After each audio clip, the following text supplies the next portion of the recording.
And since the Amiga has a voice of its own, I'll let it introduce itself. Okay? Beep. Not bad. In fact, that's pretty good.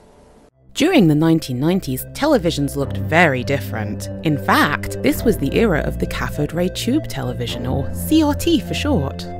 These screens presented a new challenge for animators at the time, namely the overscan feature, as it would cut off the edges of the image. Think of it as a bleed line. This affected the presentation and impact of the images. Although Dpaint was a leading animation software at the time, it faced limitations in resolution. These limitations led to noticeable differences between hand-drawn backgrounds and digital animations, affecting visual coherence.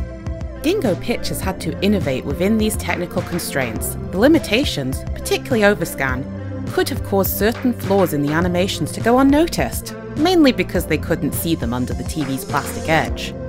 The productions of Dingo Pictures were often criticised. However, it is important to view this criticism in the light of the technological possibilities of the time. The question remains whether the quality issues should be attributed to the production or the technical limitations of the time. This issue was not exclusive to Dingo Pictures. Many works created with Dpaint suffered from similar constraints. With the release of Arisha in 2005, Dingo Pictures overcame these technical hurdles, which can be attributed to technological advancements.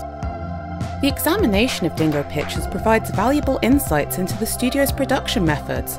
The incident of a bug crawling across the background in their version of Pocahontas suggests that the backgrounds in Dingo movies were not static images as previously thought.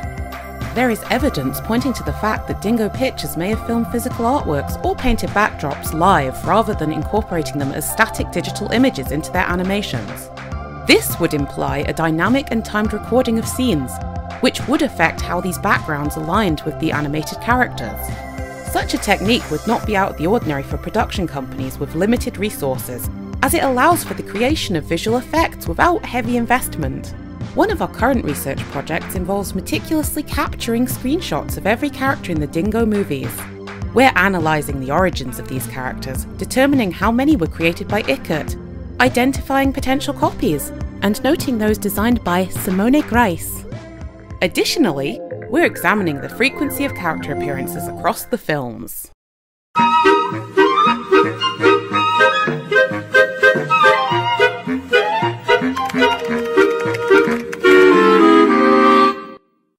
And make sure to check out the new Dingo Pictures merch store, where we're now selling t-shirts and an official Waboo plush.